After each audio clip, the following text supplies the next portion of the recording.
When my wife and I first moved into the South Side 13 years ago, at that point in time, it was geographically isolated. You typically were in the South Side maybe because you had been there for generations, you owned a home, or because that was really the only option that you had. As Billings has continued to grow, we began to see that there was an increasing amount of shortage for housing for those who, again, had criminal backgrounds, poor rental histories.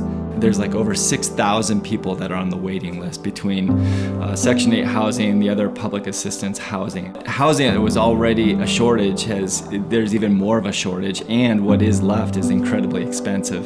CLDI has around 72 rental units to date.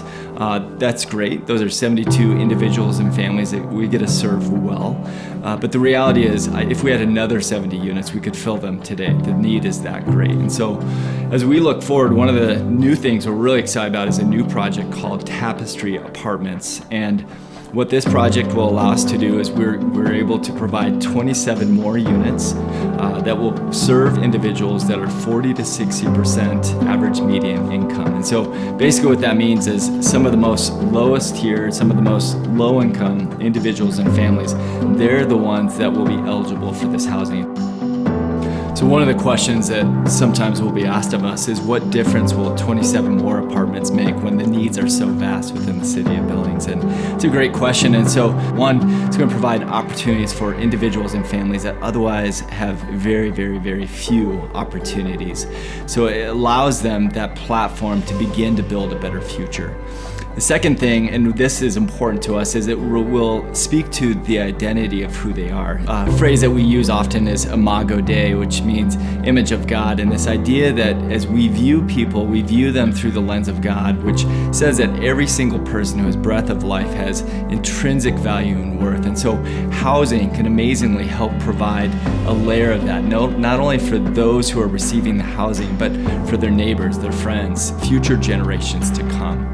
That really also speaks to the third aspect of what difference 27 units will make, is that we're providing a platform for kids to be educated, for relationships to be formed, for a sense of stability, for a sense of security, which really allows one to begin to dream and imagine what if, what could I do, what could I be when I get older, and allows that place in the safe place to be able to dream and to experience a transformation, to do the things that we would say that God wants them to do in the first place.